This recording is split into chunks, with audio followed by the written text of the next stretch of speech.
दोस्तों, अमेरिका से वापस आए भारतीय लोगों को बेड़ियों से जकड़कर लाया गया। बुधवार 5 फरवरी 2025 को 104 अप्रवासी भारतीय अमेरिका से भारत पहुंचे। अमेरिकी सरकार की ओर से ऐसे सलूक पर सवाल उठ रहे हैं। मंत्री कुलदीप सिंह धालीवाल ने कहा है कि मामले को लेकर वो विदेश मंत्री एस जयशंकर से मुलाकात करेंगे। अमेरिका से भारत डिपोर्ट किए गए भारतीयों को लेकर अमेरिकी सेना का विमान C-17 बुधवार को अमृतसर के श्री गुरु रामदास इंटरनेशनल एयरपोर्ट पर लैंड किया। इस विमान में 104 भारतीय सवार थे। सभी के हाथों में हथकड़ी लगी थी। उन्हें जंजीरों से बांधकर भेजा गया था। अमेरिका का आरोप है कि ये सभी भारतीय नागरिक अमेरिका में अवैध रूप से रह रहे थे, जिसे वापस इंडिया डिपोर्ट कर दिया गया है। इन सब के बीच सबसे चौंकाने वाली बात यह है कि इन यात्रियों को हथकड़ी और जंजीरों में बांधकर वापस भारत भेजा गया है।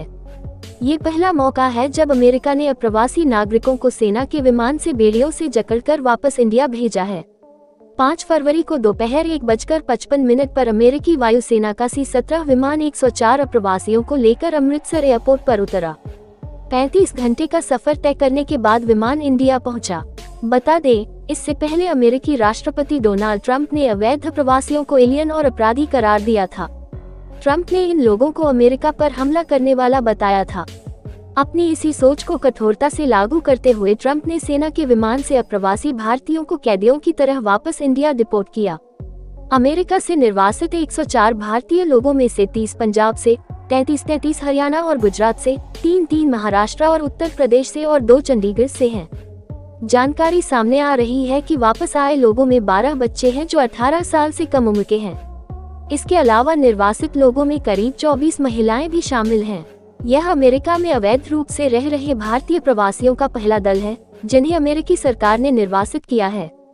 पंजाब के प्रवासी मामलों के मंत्री कुलदीप सिंह धालीवाल ने मंगलवार को अमेरिकी सरकार के फैसले पर निराशा जाहिर की है। उन्होंने कहा कि इन लोगों ने उस देश की अर्थव्यवस्था में योगदान दिया, इसलिए इन्हें निर्वासित करने के बजाय स्थायी निवास प्रदान किया जाना चाहिए था। उन्होंने कहा कि कई भारतीय वर्क परमिट पर अमेरिका में प्रवेश करते हैं, जो बाद में समाप्त हो जाता है, जिस कारण वे अवैध प्रवासी बन जाते हैं। मंत्री ने कहा कि वह अमेरिका में रह रहे पंजाबियों की चिंताओं और हितों पर चर्चा करने के लिए अगले सप्ताह विदेश मंत्री एस जयशंकर से मिलने की योजना बना रहे हैं। कांग्रेस ने अमेरिका से अवैध प्रवासियों वापस भेजे जाने की खबरों को लेकर कहा है कि भारतीय नागरिकों को हथकड़ी लगाकर और अपमानित करके निर्वासित किया जाना दुखद है। कांग्रेस के मीडिया विभाग के प्रमुख पवन खेड़ा ने सोशल मीडिया एक्स पर पोस्ट करते हुए लिखा कि अमेरिका से भारतीयों को हथकड़ी लगाकर और अपमानित करके निर्वासित किए जाने की तस्वीरें देखकर एक भारतीय होने के नाते मुझे दुख होता है। मुझे दिसंबर 2013 की वह घटना याद है जब भारतीय राजनयिक देवयानी खोब्रागड़े को अमेरिका में हथकड़ी लगाई गई थी और स्ट्रिप सर्च किया गया था।